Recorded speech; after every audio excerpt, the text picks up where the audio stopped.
fellow Falcoholics, what is up? Welcome to the Falcoholic Live's Day 5 Falcons training camp recap. I am your host, Kevin Knight, joined by my compatriot, my partner in crime at Falcons training camp this week, Adnan Ikic at Say Which Way. Adnan, it was a hot and spicy one out there today, both in terms of the on-field activity and the weather, which of course was back to blasting us with just pure heat straight to the face with no clouds in sight.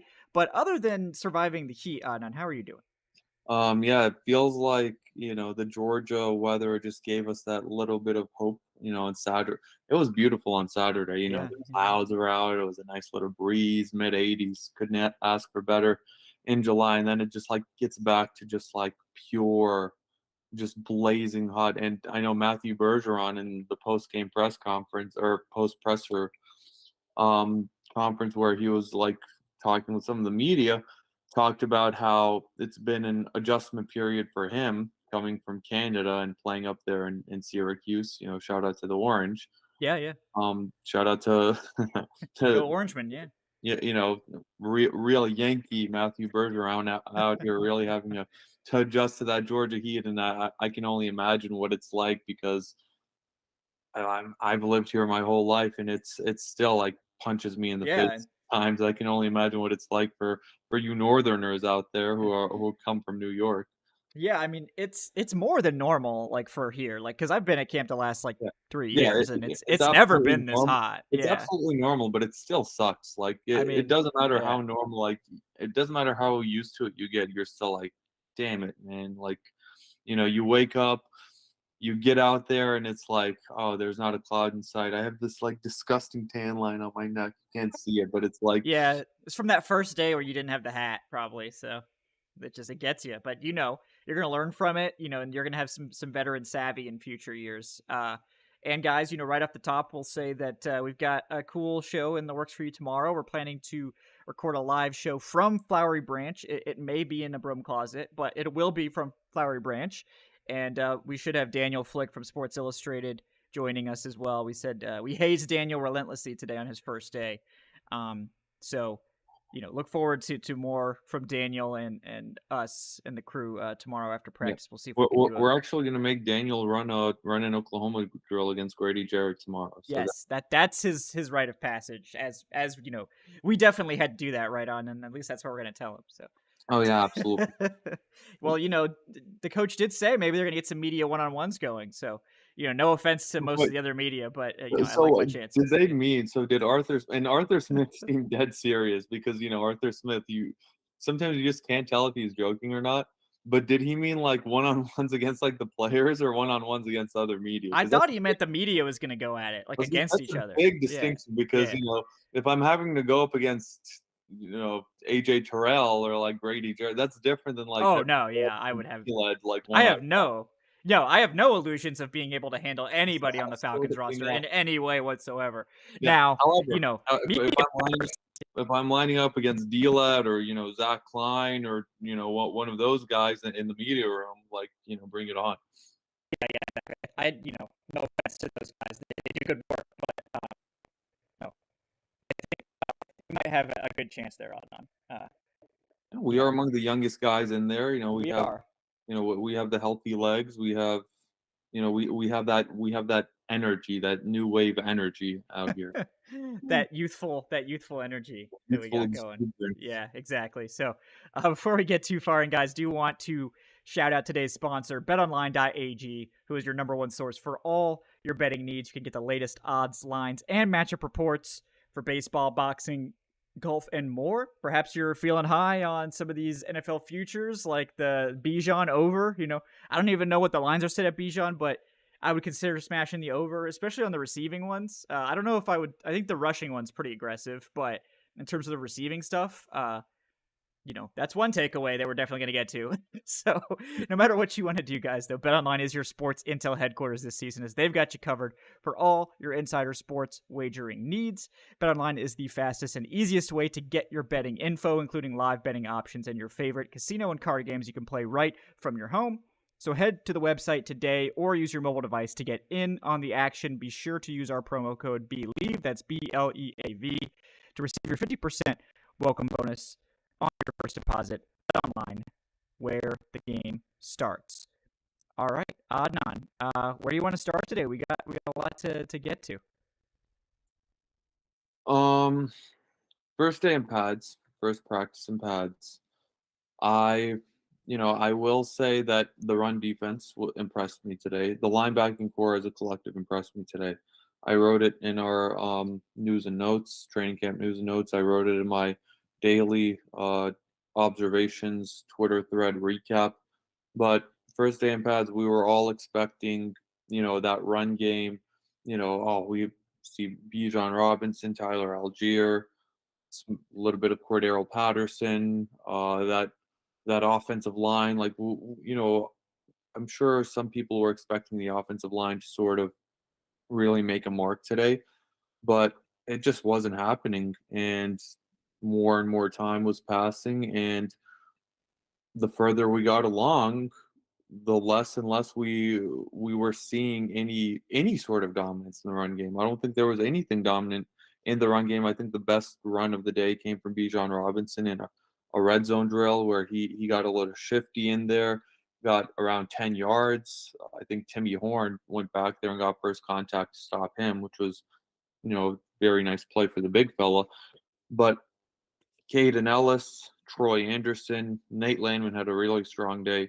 Michael Walker, all of those guys were fantastic today in that run defense. And I do want to shout out Atlanta's run defense today because, we're just hearing about the rushing attack. We're hearing about Bijan. And it seemed like those linebackers went out there and they're like, hey, it's not going to be a breeze against us out here now that we're in pads either.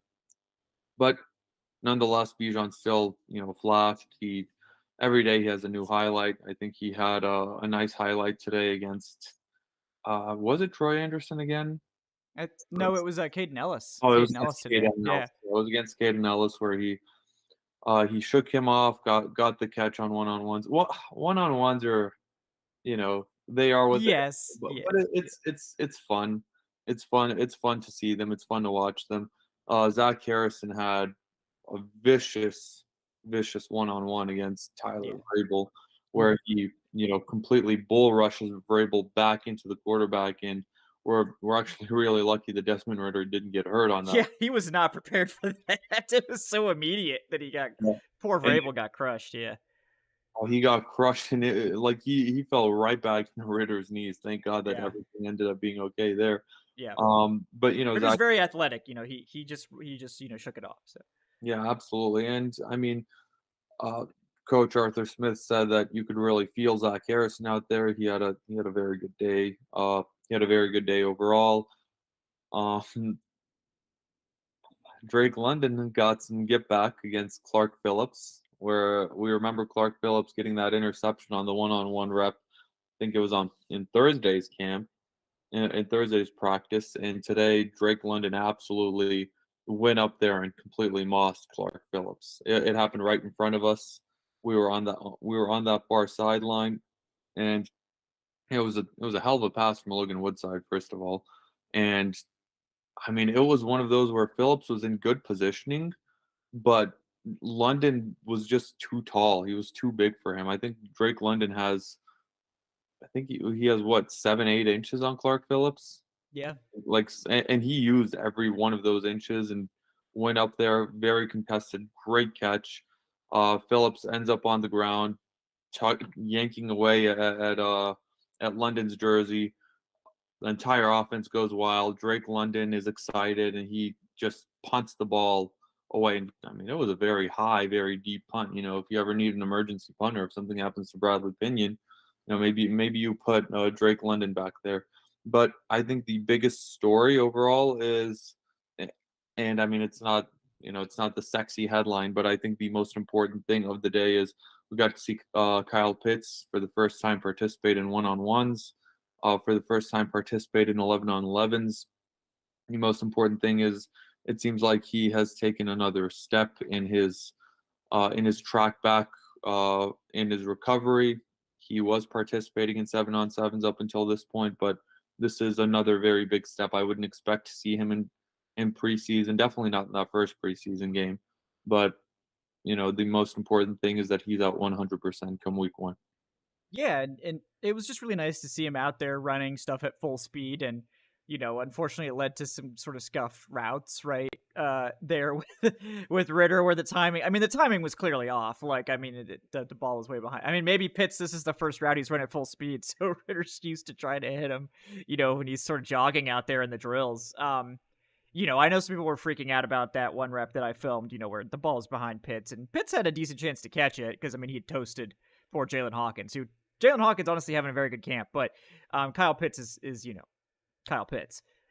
So yeah, it was great to see him out there. It was great to see him in the 11-on-11s as well, and just I think they've made it clear that they have a plan. They're going to ramp him back up, and they're going to get him back to speed, within a reasonable time frame, but they're also not really rushing him. Like, I think Arthur Smith said, like, look, if he had to play in 2 weeks, then maybe we would do things differently, but he doesn't. So we're going to go ahead and take it easier. We're going to be careful. And I think that's the right move. I don't think there's any reason to rush him out there to get, as much as I would love to get more Kyle Pitts one-on-one clips, like, don't risk anything to get me those clips.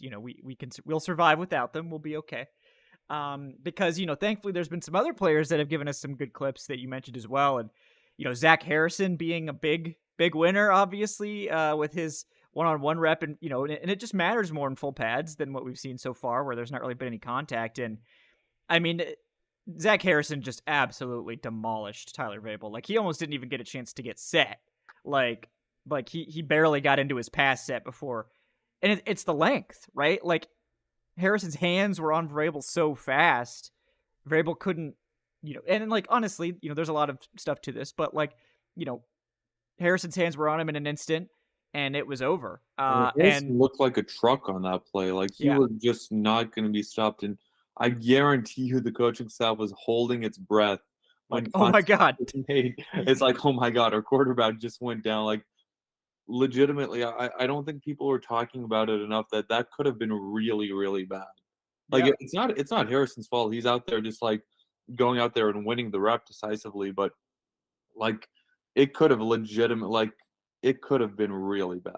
Yes, and thankfully it was not. Ritter was paying attention a little bit, so he was like slightly prepared for that one. But yeah, that was. How about Ryan Newsel? The Newsflash had a nice win against Timmy Horn on that one. Yeah, that looked like a little bit of a hug and hold, but a little bit. But he's one-on-one with the nose tackle. I mean, that's what you do if you're a center. All right, you're not expected to win that battle by yourself.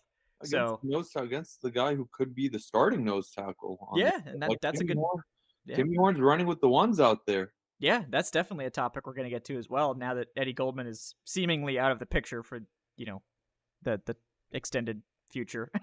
But, the other guy from those one-on-ones was Matthew Bergeron, who stonewalled Taquan Graham, who we know is one of the more impressive second-year players last year coming into camp, and he's also been, ramping back up to full activity. I thought that was a good rep. He squared him up, and, Taquan gave him everything he could handle, and he got pushed back, but he kept him from getting to the quarterback. And it doesn't have to be pretty. It just has to be effective. So I thought Bergeron did a good job there as well. Happy to see him sort of rise to the challenge, now that he's on the starting line. And I don't know how you feel, Adnan, but I sort of think that he's not likely to relinquish that job going forward. Even though there is good news on Matt Hennessy that he is day-to-day at this point. So yeah, I'm thinking it's still a very long way to go. We still need to see how they look in joint practices and against the Dolphins in the preseason.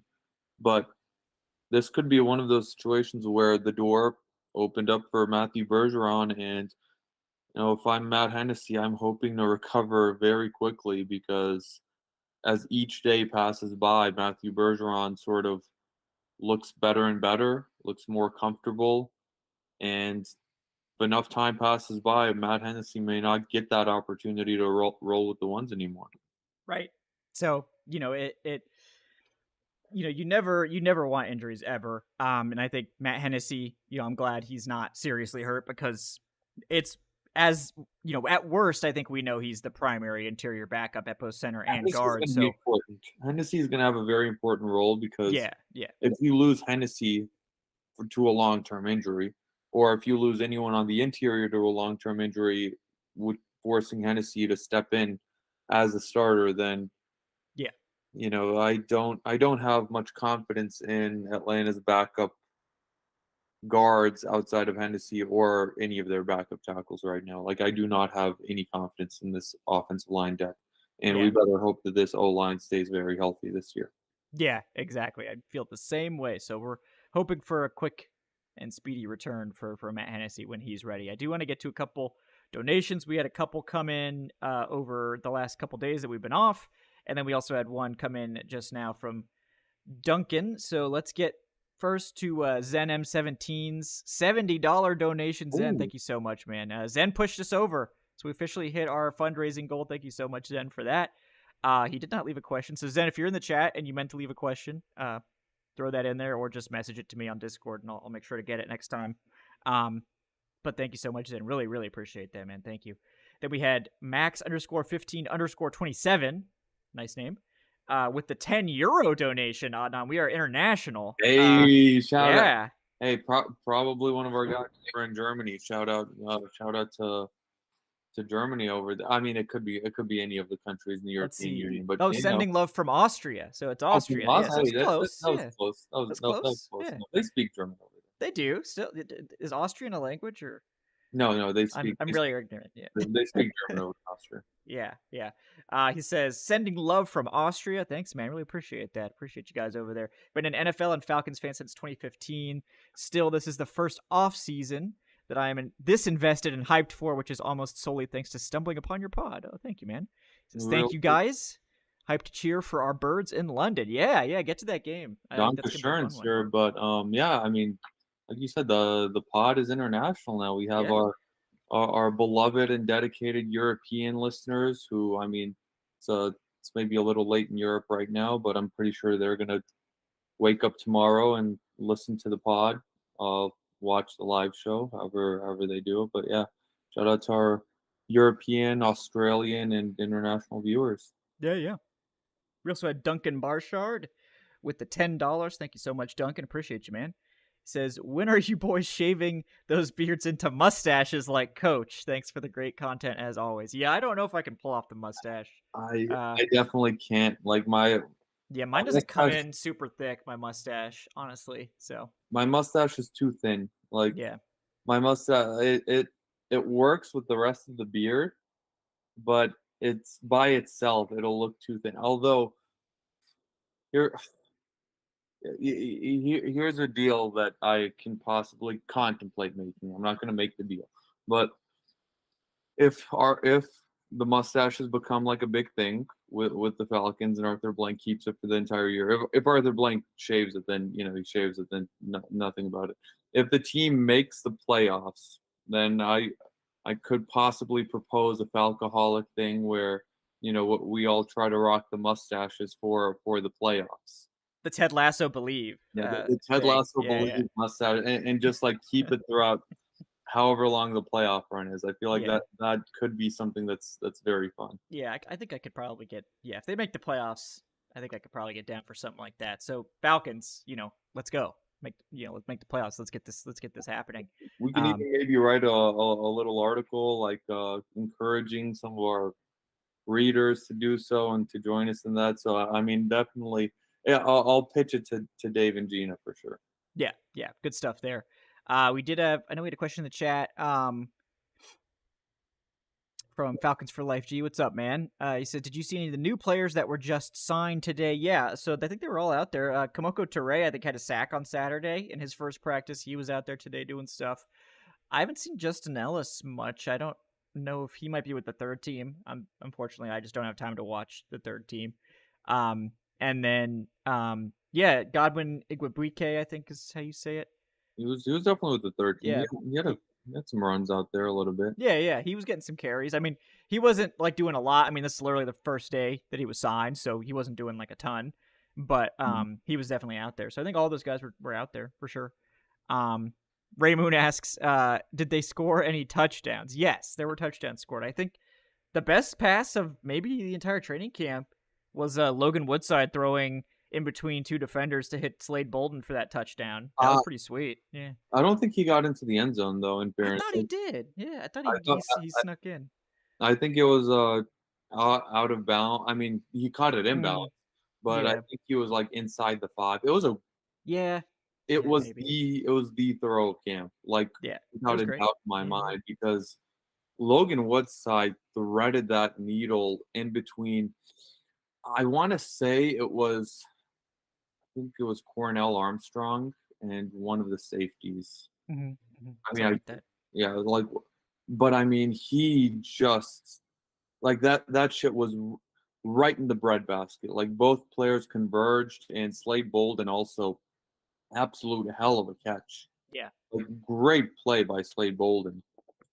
Yeah. Um, It was it impressive. was yeah, I think it was Cliff Chapman and Cornell Armstrong Mhm, who mhm. were on deep, and I mean there was nothing they could do. That was just a perfect throw and catch. So I mean Logan Woodside has had some impressive plays this Mhm. training camp. Like he had that touchdown pass to Zay Malone. I think it was on Friday, but I don't remember seeing like a legitimate touchdown today.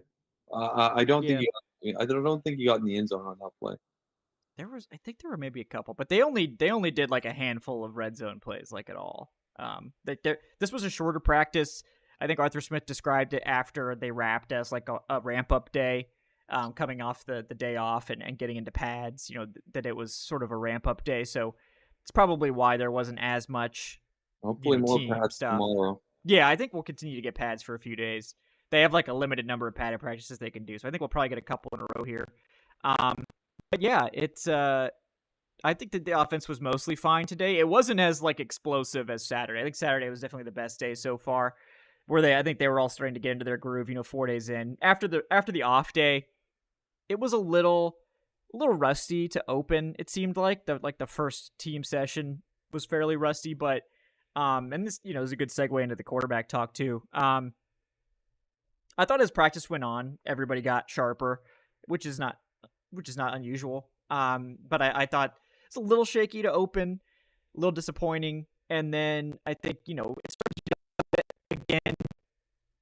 Wasn't really a lot of deep stuff, and there just weren't a lot of attempts. Period. Like I said, it was kind of a shorter practice. Um, so like I think that again, like with Ritter in particular, I have no concerns about his ability to throw short or intermediate. I think he'll be on time. I think he'll be accurate. I think he can execute that level of the offense very well. And like to be fair, that's probably going to be the bread and butter of what this offense is doing. But we know the other half of the other side of the passing game is they need to be able to get those deep shots going to at least some extent, and that is the most inconsistent part of the offense so far. It's really the only part I think that is inconsistent because I think the run game's been good, the short and intermediate passing games have been good.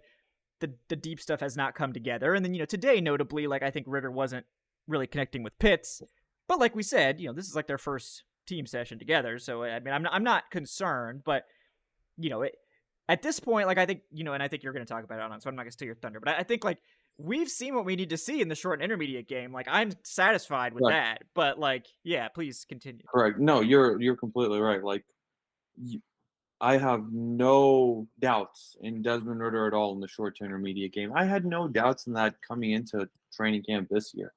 We saw what we needed to see from that at Cincinnati. We saw what we needed to see from that in those 4 games last season. We even saw what we needed to see from that in last year's training camp, where he was running with the twos and Mariota was with the ones. But I think beyond that, we need to see better on the deep passing game, and that's why Saturday was so promising. And Saturday was absolutely his best passing day by far of this training camp.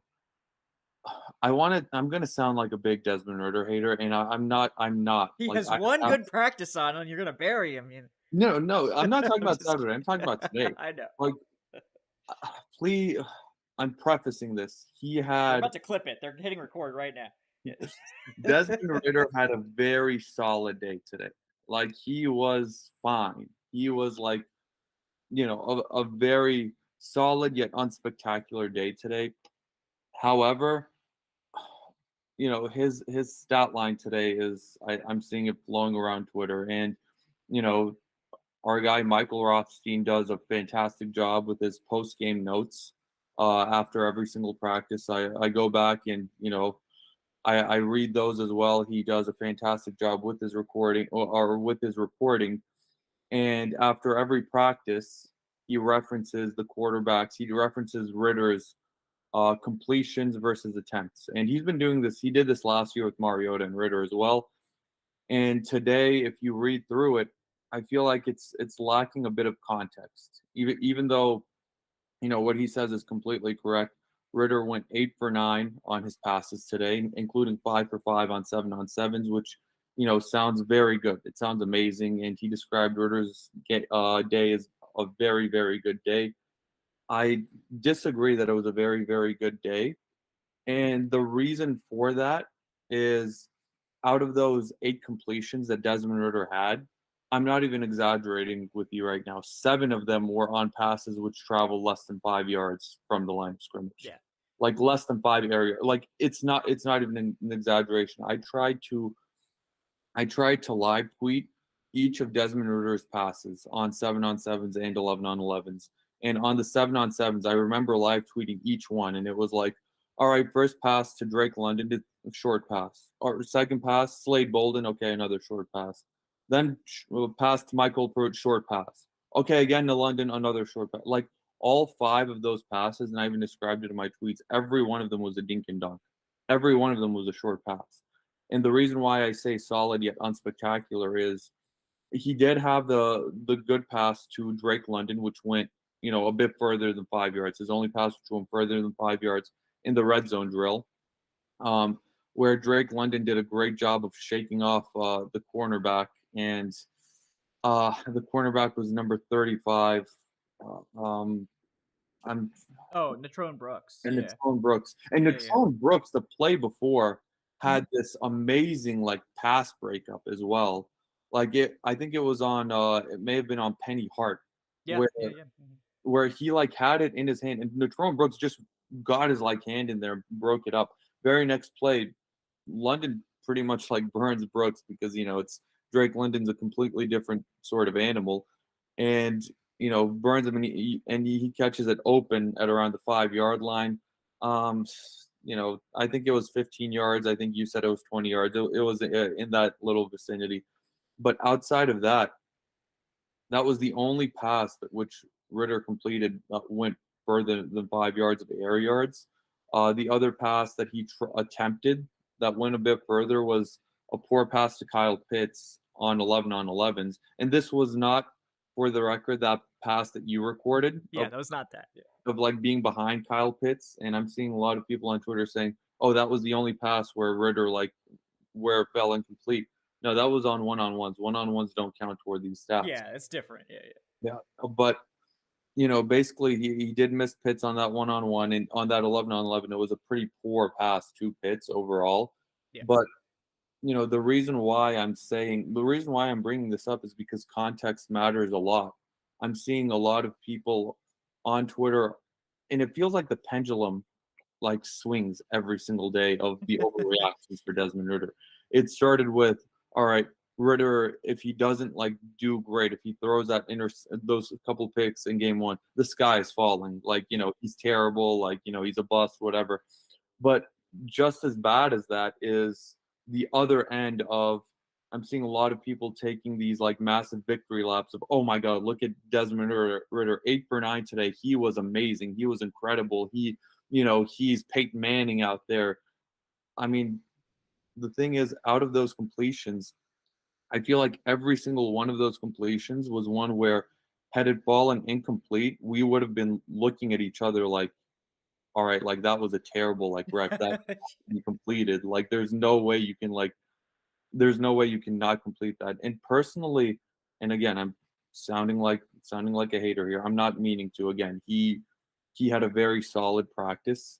It wasn't amazing. It wasn't as good as Saturday. I think Heinicke had a better day than him today, even though Heinicke did not complete as many passes, because I think Heinicke had 2 or 3 deep passes in 11-on-11s and 7-on-7s where you could see the zip.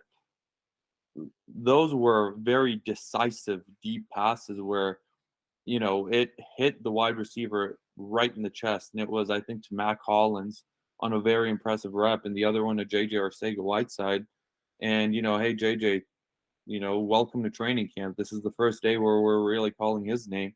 And he had a couple of really good reps. He had the deep pass from Heineke that I just mentioned. He had a really good one-on-one rep. And, JJ Arcega-Whiteside is sort of announcing his presence in that wide receiver 5 battle. But the quarterbacks today, solid overall. There were no interceptions. First day of camp where there was not a single interception. We're remaining at 4. I think this is now 4 days in, 5 days in, 5 days in, Yep. 4 interceptions. But yeah, Ritter, I would just pump the brakes a little bit if you're on Twitter celebrating the 8 for 9 passing day, because literally out of those 8, 7 were 3-yard checkdowns. Yeah, and what we're always trying to do is give you guys, accurate information as much as we can, like give you the right context, like not just give you a clip, because you don't need us to have this show. Like you could just read my Twitter timeline, watch a couple of the clips that get blasted out.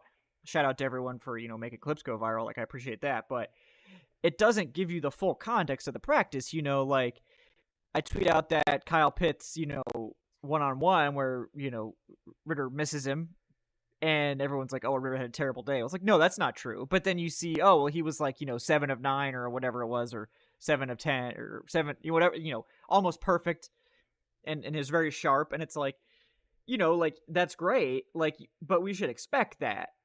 Especially when it's mostly short to intermediate stuff. And, and some of those intermediate throws are not easy necessarily. I mean, I don't want to make it sound like it's super easy to hit 15 yards. It's not in the NFL, especially when it's a team session. But for us, I think it's like we know what Ritter can do. We know that the short to intermediate stuff he's actually really good at, and like maybe that's all he has to do at a high level for this offense to function. But I think that we're looking for a little bit more, right? I mean, this offense will never be great unless they can get a quarterback that can hit the deep ball with some regularity. It doesn't have to be elite, but it needs to be something they can lean upon, where taking a deep shot isn't a wasted play like it was with Mariota, and teams could just start stacking the box. And, to the Falcons' credit, they still managed to run the ball against that, but you have to be able to punish teams for stacking the box, or you become too one-dimensional. And you guys understand. You know how this works. If you listen to this great program, you would know all about how this stuff works.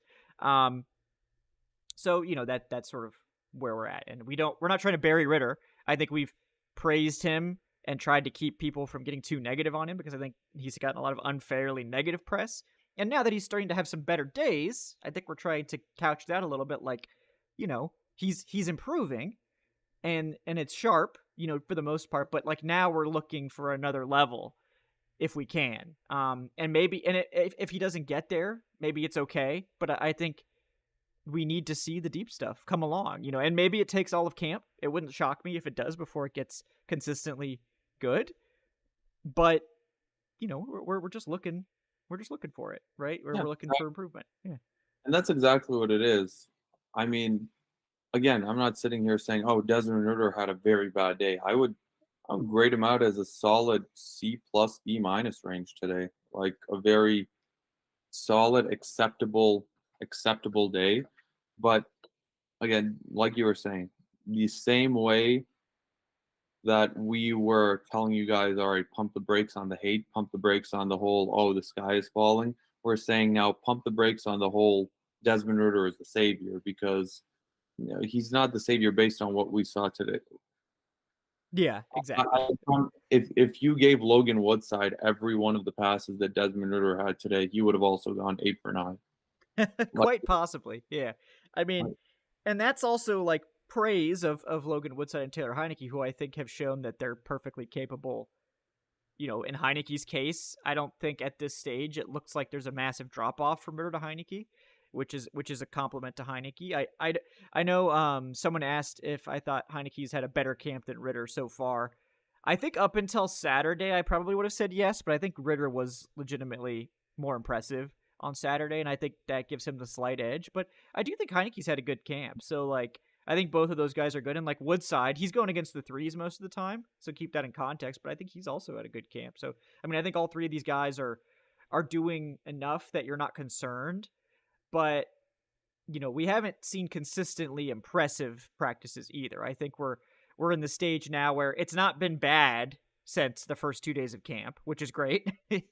But we've only had one really good day, so you'd like to have more really good days than bad days. And right now we've had sort of 2 bad days, 2 sort of averagey days, and then 1 really nice day. So I'd like to see more of those really nice days too, as the week goes on. Yeah, exactly. And I think I'm right there with you. I think Saturday Ritter definitely had a better practice. Outside of if you take Saturday away, I think Heineke has been more impressive. But at the same time, Taylor Heineke is also a veteran. He came into the NFL as a guy who has had what I think he had around 50 starts, or in his career, he's had like close to 50 starts. I mean that's actually really intriguing. I'm gonna look it up. But Taylor Heineke is a very, very capable backup, a more than a capable backup. And I'm sorry, it wasn't 50 starts. He's had 33 games played, Yeah, 25 starts, which is still a that's a lot very. of games in the NFL. Yeah. I mean, he started 15 games in 2021. He started 9 games last year. He's the reason they decided to go ahead and bench Carson Wentz, who they invested a lot of draft capital in trading for. But I am sort of relieved that this team has Taylor Heineke because, again, Desmond Ritter, we hope that he goes out there and he just lights it up and that he has this amazing performance and that he's absolutely spectacular. But if he's not, if he really struggles to the point where he's holding this offense back, I have no doubt in my mind that Taylor Heineke can lead this team to the playoffs. I have no doubt in my mind that you can put that if you put Heineke out there from week one on throughout the entire season, I think this team, at the very least, wins 9 games. Yeah, I think Heineke's better than Mariota. Um, he's much more. He's not. I mean, none of the guys on this roster are as good of a runner as Mariota, but you could just see. And honestly, it's not even a talent thing with Mariota. I think we all know Mariota. I mean, number 2 overall pick, extremely talented player. It's all mental for him, and it's sad to see because I think he had the talent to make it in this league. But He was a number 2 overall pick. He was a Heisman runner.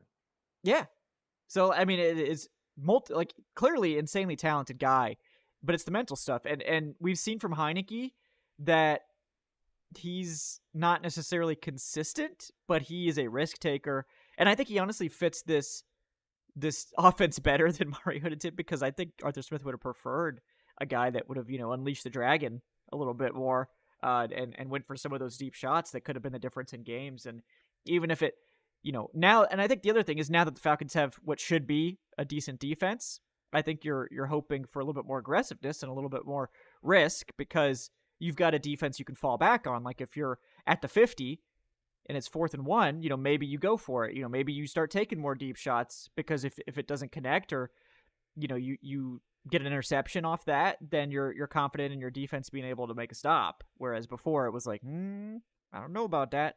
So, yeah, I'm really definitely do think that what Arthur Smith really values with Ritter is that he's not going to turn it over much. yeah. That's a big part of it. He's going. I mean, we saw it 4 games last year. He didn't have a single interception, which I think is a very promising thing. But I genuinely think that Arthur Smith is completely fine with, you know, developing Desmond Ritter into a sort of a game manager. And I feel like people use that in a very negative term in the NFL. Where, just having a guy that goes out there that takes care of the football, that runs your offense the way that you need it to be run, and that makes a few plays here and there. Especially toward the end, we saw Ritter did have some clutch plays last year, especially. I mean, all that game against the Saints, the 4th and 5, where he hits Drake London in stride. That was a ballsy play in New Orleans, and I mean, we remember how it ended. Drake London. Jesus Christ. That's not Ritter's fault.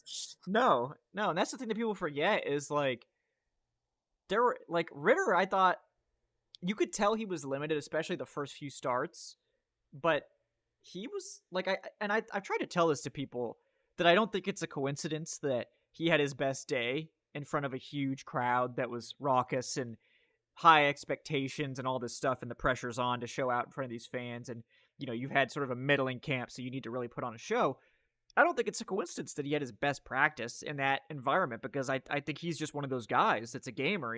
It's like they play their best when the stakes are high, and that's a great trait to have, but it's hard to quantify it, and it's hard to show it, especially in practice. And like, it's not better than being a good player, but it is something that's nice to have. So I certainly hope that we can harness that. But I mean, you look even to his preseason starts, and you saw that play to Jared Bernhardt, that was famous, right? The play in the preseason. And it's great, and they win a preseason game off it. And honestly, should have probably won that Saints game off of the throw to Drake London. And, Drake London makes a rare mistake, right? And I think these guys have all learned from that, All right, in fairness, it wasn't Drake London's mistakes weren't too rare last season. Well, hopefully hopefully this year it'll be a lot more rare. I'm speaking it into existence on that it's going to be more rare. So, I'm going with positivity. Yeah. Remember the Chargers game, the fumble inside the 5. We remember the Ravens game, but I think London has owned it, and I think he's really coming into the season with a bit of a chip on his shoulder. And no gloves. He and Matt Collins are no gloves, so that's how you find the true wide receivers. They don't need the gloves. It's kind of gross for Matt Collins that because he's eating with those hands. Yeah. Well, if he doesn't use utensils, why would he use gloves either? I mean, I feel like those are just utensils for the football, right? So Frank Darby said in the interview afterwards that Matt Collins is the leader in that receiver room. That he's the one that's he has the group chat popping off. He's the one that's planning out all the wide receiver excursions, and that at every restaurant he's barefoot and eats with his hands. God, he's such a character, man. He's gonna be hilarious. I'm so glad he's in the building, because he's just I just wish they would give us more interviews with him. But my best tweet of training camp was was his quotes. Yeah. Oh, but, definitely. Honestly, I think if Desmond Ridder just in general develops into a league average sort of game manager, where you're not like thinking about him as a top 10 guy in the NFL, but someone like what Alex Smith was for a few years there in San Francisco, and then eventually Kansas City. I think that's a big win, because you're talking about a guy you got in the 3rd round. And I mean, I don't think that Ridder's ceiling is as a bona fide top 10 Pro Bowl quarterback year in and year out. I mean, it could be. Maybe I'm just completely wrong. I would love to be wrong, and I would love for Ridder to be a top 5 quarterback in the NFL. But I would definitely take him developing into a very solid and steady quarterback that sort of doesn't cost you games. Yeah. And that would be all that this team needs right now. And I think you could argue that the pursuit of that quarterback and the necessity for it for a lot of offenses, particularly offenses that are predicated on 3 wide, passing heavy, that sort of thing. Like, it's a necessity to have an elite passer, or you can't compete, because you will just they won't be able to do it consistently enough for you to win. And I think there's something to be said for, like, getting those guys is the hardest thing to do in the NFL. Like, finding those elite passers, particularly on rookie deals, where you don't have to give up enough resources to build an entire roster, essentially. In the case of, like, you look at, like, how much Lamar Jackson is going to make over his contract, or Justin Herbert, or all, these guys, or the number of picks you'd have to give up to get some of these guys. Like, you could build an entire roster with that cap space that you're paying those guys. Not that it's, and they're worth it, that's the thing too. But, like, maybe there is something to be said for building an offense that doesn't require that level of quarterback and making it work with a cheaper option. Maybe Ridder becomes a, top 15 to top 10 level quarterback. He's someone that's good, but not really considered to be one of the greats. And when he goes up for his contract, he gets like $25 million, and that sounds like a lot, but it's like, compared to Herbert and these guys getting 50 plus, maybe that $25 million on 2, one elite starter or a couple of other good players, maybe that's the difference between you contending or not. And maybe the offense is constructed in such a way where Ritter operates at a level that, I mean, Ryan Tannehill, great example. Like, that was a top 3 offense with Ryan Tannehill because he didn't have to do a lot. And people will be like, oh, well, they didn't win in the playoffs. And it's like, that was it Ryan Tannehill's fault? I mean, there was a lot that went wrong. I mean, I wouldn't say that it was. Tannehill wasn't really winning them those games. It was like, no. He had like less than 100 yards in one of those. Yeah. Wins. Yeah, that was a weird game. And like, but he's a weird quarterback too. But I will say, I think the savvy thing, and I hope that they have this mentality and that they have this approach in the front office is, let's develop Desmond Ritter for this season, and hopefully he'll be there next season as well as this very solid to acceptable quarterback. And in the meantime, let's still search and try to find that sort of star quarterback, whether that be through an opportunity to maybe trade up in a draft, or having an opportunity to maybe trade for one on in the trade market if one gets too disgruntled, because and then in that scenario you sort of will be able to trade Desmond Ritter for maybe even a high second rounder, maybe a low first rounder, because even game manager quarterbacks are very valuable. I mean, you saw Matthew Stafford wasn't a game manager, but he was like pretty old a few years ago, and he went for a first rounder, and Jared Goff, who is a very acceptable quarterback for the Lions, and he was in his mid 30s. But it's the same approach that the Kansas City Chiefs had, where they had Alex Smith, who was a perfectly acceptable quarterback, a very solid quarterback. And again, I would love for Ritter to develop into what Alex Smith was over there. And they did realize that with Alex Smith, you'll maybe win a playoff game, but you're never really going to get over that hump. So they really struck when the opportunity was there, and they made a big trade up. They drafted Patrick Mahomes in the the 2017 NFL draft. They traded Alex Smith for a good package from Washington.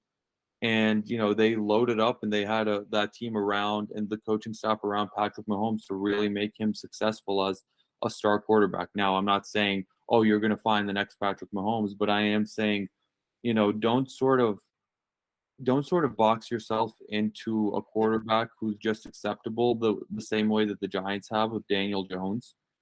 I would love to be on the lookout even through these years. Just always be on that lookout for that next star quarterback, because I think that is the ultimate cheat code in the NFL and the most important thing you can have in the NFL, where, a quarterback that can elevate the rest of your team. I don't know. I don't really like the idea of, all right, you have Ritter and he develops into a game manager, and then you pay him 25 to 30 million. And then, all of a sudden you have a team that's not as strong as this one around him, and then it's possibly worse because your quarterback can't elevate the rest of those guys, and you're paying the quarterback, and you just fall into that Giants sort of situation. Yeah, no, I mean, and I wonder if, I don't think, I know, Nico, you mentioned it's like, oh, well, look at what Daniel Jones got, and you're absolutely right. Like, we'll have to see. I'm not going to say at this stage that Ritter's not worth $40 million. I mean, he's not worth $40 million today, obviously, and in 3 years or whatever, when they have to consider paying him or tagging him or whatever, then maybe he would be. I don't know. But yeah, I mean, that's the other part of this to remember, is that they have Ritter under team control for 3 seasons still, and the option to tag before it gets absurdly high. So they have time to evaluate, and there's a lot of options going forward when you have a quarterback like Ritter on a rookie contract. You can ride it out with him, and if he's not this elite quarterback, it's fine because he's not costing you much either. So you don't really feel like you're getting messed up with that. Until is the thing. Yeah. So like they have leeway to do that, and like they do have, for what it's worth, the patience of an ownership in Arthur Blank, who is not, I think, learned his lesson that he's not trying to go out here and force something to happen. Because I think that's what led to the issues with Quinn and Dimitrov, is that I think they hit their Super Bowl too early. Maybe it's an unpopular take. I mean, obviously, if they had won it, then, no harm. Like, clearly they were capable of winning that Super Bowl. So, but I feel like they hit it a little bit too early, and like the team wasn't necessarily set up for success, and then they started to make all these moves to go all in before getting all the chips lined up, and it collapsed really fast as a result. And part of that, had to do with a lot of things like Kyle Shanahan leaving and a lot of people getting hurt in 2018 and that sort of thing. So like, it's not simple, but I think the way they built it this time is that it's set up for much more sustained success, because of how they've fixed their cap situation. Even this year, where they went out and handed out maybe more money than any other team in free agency to all these different free agents and all this stuff. They've got more money next year. Like, they've got even more lined up. They've got so much room. They have a lot of guys on one-year deals, so they could potentially start raking in comp picks if they chose to go that route. Like, they're set up to potentially be much healthier financially and within the draft than any of the years under Thomas Dimitrov and Dan Quinn, where they were sort of constantly battling all these big contracts and restructuring and all this stuff. So I think this year is really important for Desmond Ridder if he wants to be the long-term starter. I think he has to show enough this season and probably lead this team to the playoffs, or they're going to be looking for something else next year. Now, that doesn't necessarily mean he gets replaced going into 2024, but I think all options are on the table. If a veteran they really like comes available, maybe they make that move. If there's a guy they love at the top of the draft and they think they can go up and get him, then maybe they make that move. Or maybe if they're picking in the 20s or whatever, you get one of these high ceiling developmental guys, you bring him in for a couple of years and see if you can develop him. And then if he ends up looking better than Ridder by the time Ridder's contract comes up for renewal, then you make a change then. But they have ultimate flexibility still. Obviously, the best case scenario is Ridder turns into a franchise quarterback, but it's too early to tell with that. I mean, I think you and I are both pretty confident on that he won't be bad, but other than that, I don't know. Yeah. Other than that, I don't know. Yeah. You won't be the guy that like you put your entire franchise behind, and that's what not this year. Not this year. Yeah. Almost certainly not this year. But I mean, I like athletically, he's an elite athlete. So like, he's got that feather in his cap. If he learns how to run, gets more comfortable with that aspect of his game, he could become a much more dangerous dual threat. The arm strength is never going to be his best strength. I still think his arm is perfectly fine. I don't know that it's elite. I mean, it's nowhere close to elite, but like, it's not. I don't think his arm strength is a problem. It's not that he can't get the ball down there. I mean, half the time he's overthrowing guys. So like, really, arm strength is super overrated for quarterbacks. I mean, my thing is, unless we really see him go out there and blow the doors off the NFL this year and just become that Pro Bowl type player, even if we make the playoffs with him, I would still, and we make the playoffs with the Ridder being like, in that game manager role, I would still want to, keep my eyes peeled and, assess all the options at the quarterback position moving forward. Like, for example, like even doing, again, the Chiefs, perfect example where, they traded up for Mahomes and they still started Alex Smith the next year while Mahomes developed. And I mean, let's say just a pure hypothetical situation, the Falcons win 9-10 games, make the playoffs, maybe get frisky, maybe win a playoff game. That'll be exciting. But they pick 22, 23, and let's say someone like a Drake May, if you're really invested, and I'm not saying, Drake May is going to be a star, but let's say Drake May falls and, he falls to pick 7, 8, 10, whatever. And the Falcons are convinced that Drake May is the guy. Like Arthur Smith, they scout him and, he is the guy. And this is just a name I'm saying I would absolutely want to invest the capital, trade up for him. And then, maybe you don't even have to start him the next year. You can still roll with Ridder the next year. And then after that, you have Drake May for 3 years as hopefully the next guy that can really like take you to that next level. And then you can trade Desmond Ridder who will hopefully be pretty valuable and recoup like a first rounder at the very least.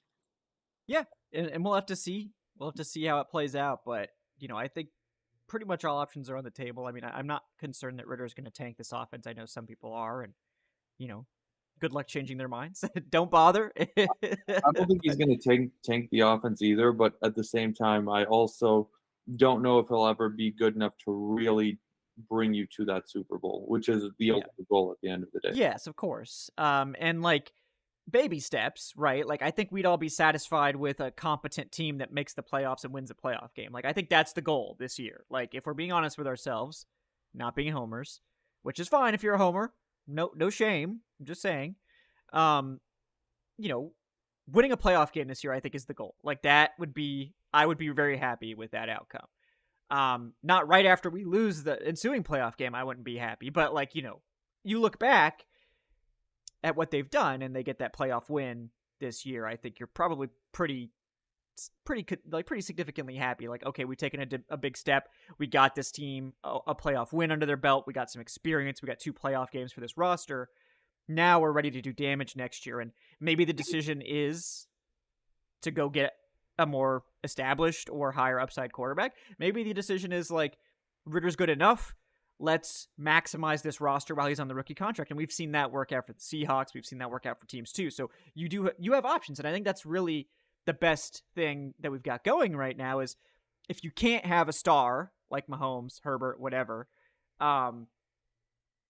then the next best thing is to have flexibility to go get that star or to build around a rookie quarterback that might be good enough. And we're still way far away from having those answers, but it's fun. It's going to be a fascinating season while we figure that out. And I mean, God damn it.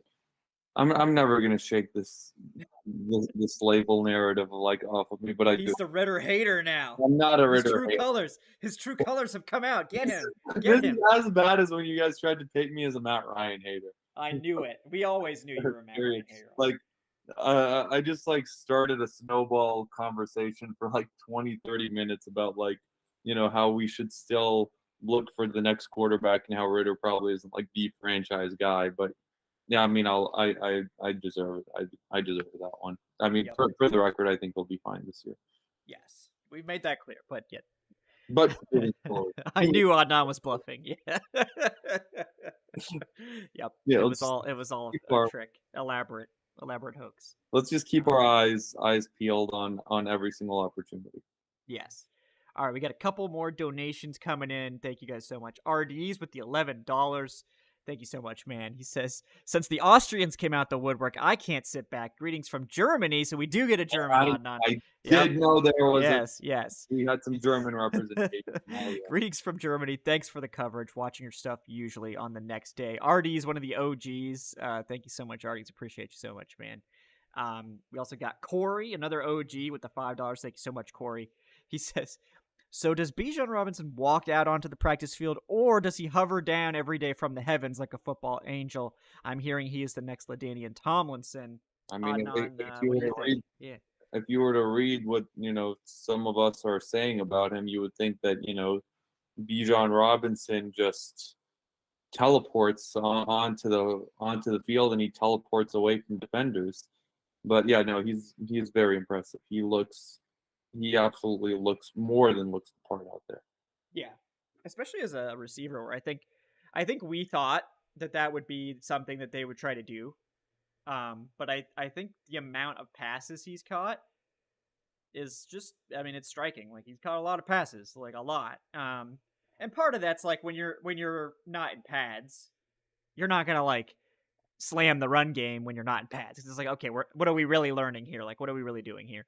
Now that there's pads, I'll probably see more runs. And he had a great, impressive run today too. But I think it's also like, we know that he's a great running back.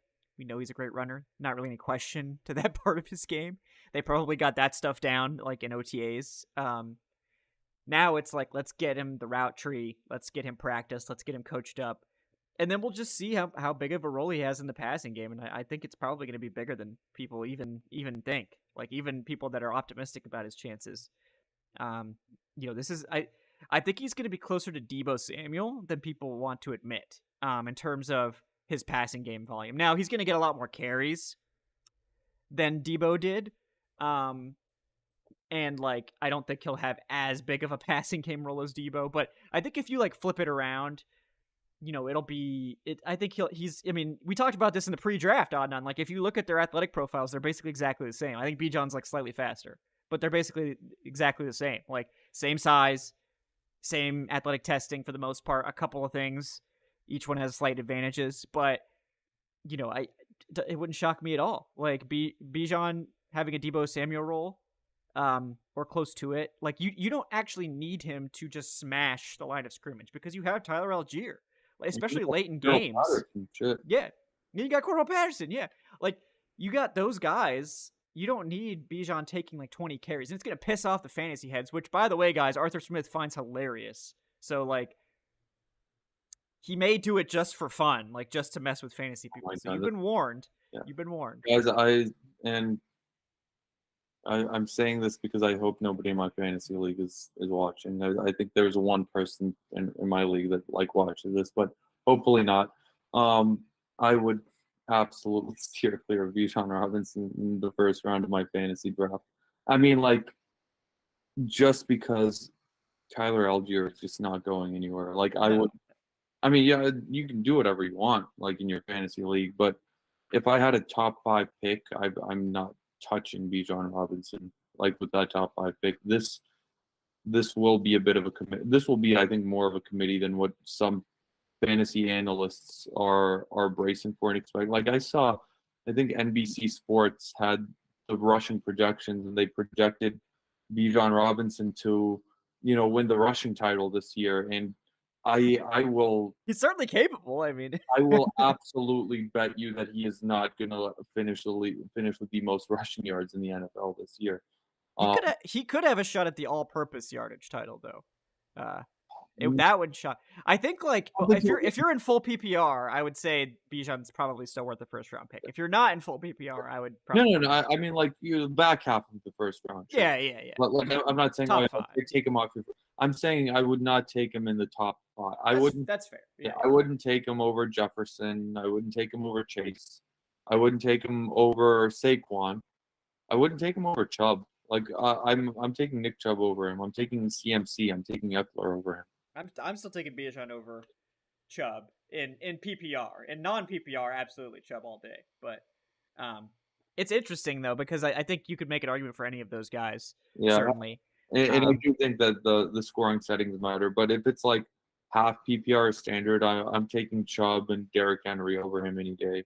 Yeah. But, PPR is a bit different. I personally am not a fan of it. Yeah, I think you don't like PPR. I hate PPR. You're going to have to play it in the patron league. So it's only last.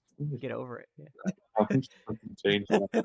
Like, maybe I should let you commission your own, and then you can set the rules however you want. Look, I'm just saying, like, it is play in your dinosaur league that a running back catches the ball 3 yards behind the line of scrimmage and he gets 0.7 points. Like, a 0-yard catch should not count for a point, but that's, we can have a full, like, rant argument. Save that for the fantasy pod. Yeah, save that for the fantasy pod next off season. But no, I just like more points. More points, I think, is always better. But and I do think this is something that everyone says we agree on everything, but this is something. Yeah, we don't agree on this.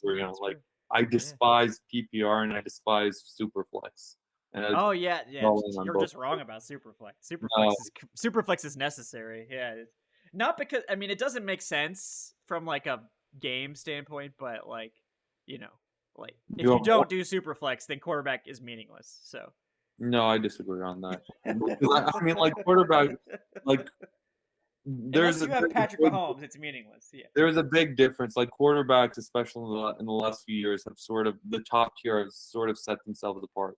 Like, if you had Mahomes, Hurts, or Allen last year, you had a firm advantage over someone who didn't have those guys. Yep. Save it for the fantasy pod. Yeah, save it for the fantasy pod. I mean, this has literally devolved into a PPR versus yes.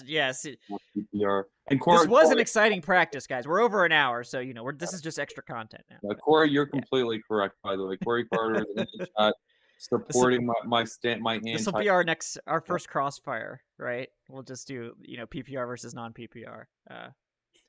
Bijan top 5 versus not. It's all good, but. Guys, thank you so much. Yeah, appreciate you all. Appreciate you for hanging out with us. All 150 of you that are still here for the PPR versus non-PPR conversation. Yeah, we'll be back bright and early tomorrow, guys. The Falcons anymore, and there's still 140 people in. Yeah. I mean, it's an interesting conversation. Certainly, there's a lot of fantasy guys on here too. I've been considering doing auction, Corey. It does sound fun. I'd like to try it at some point, and we're considering doing like a Falcoholic Dynasty League with like the staff. So we may do that at some point too, and give you guys updates on who's crushing it. Maybe we can compromise on that one and do that one as half PPR. yeah. I mean, if it's like a Dynasty League, I'm willing to have a conversation to keep everybody in. At that point. I mean, for the record, I am a dynasty. Like in my home league, we play straight standard, like straight up standard. Like you get bonus points for long touchdowns. There's I like that. Yeah. It's like 40-yard touchdown. It's an extra point. 50 yards. It's an extra 3 points. Quarterback throws for 300 yards. It's an extra point. If a receiver running back, it's 100 yards. Then it's an extra point. 200, it's an extra 2 points because that's a bit tougher. But yeah, I should give you like 8 points for that. That happens so rarely. You should get like a giant boost. Yeah, it's like so there's a little like yardage boost, a little like boost, but that's fine. I don't have a problem with any of those things. But no, guys, we do appreciate you guys hanging out with us here on day 5. We'll be back for day 6 tomorrow. Hopefully it'll be a little bit less hot because it was damn hot today. I doubt it. Like I doubt it though. You're right. Yeah, it's still like, oh my god. Mm-hmm.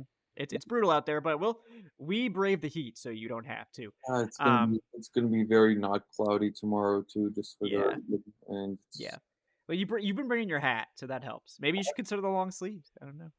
No, I'm not doing. Even though like I'm getting a nice tan now, though. Like I've noticed, like I'm getting a little darker out there.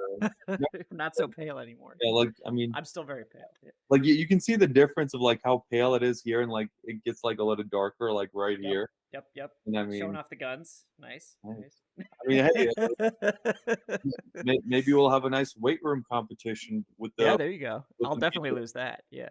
I mean, I like my chances on that one. I think I can hit 225 at a very respectable like range. I think I can hit 225 a little more than what McCaffrey hit on his combine day.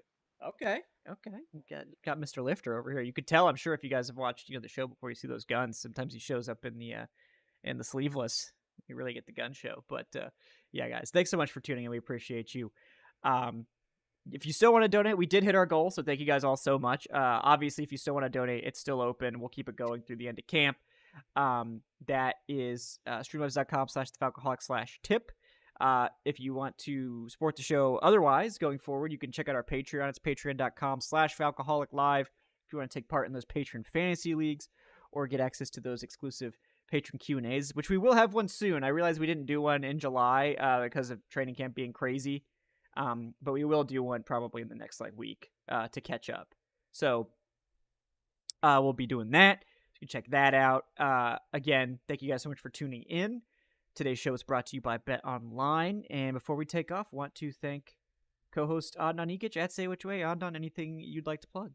Our continued Falcons news and notes. Today's just published right before the show dropped, or right before the show started. We'll have another one tomorrow, another one Wednesday.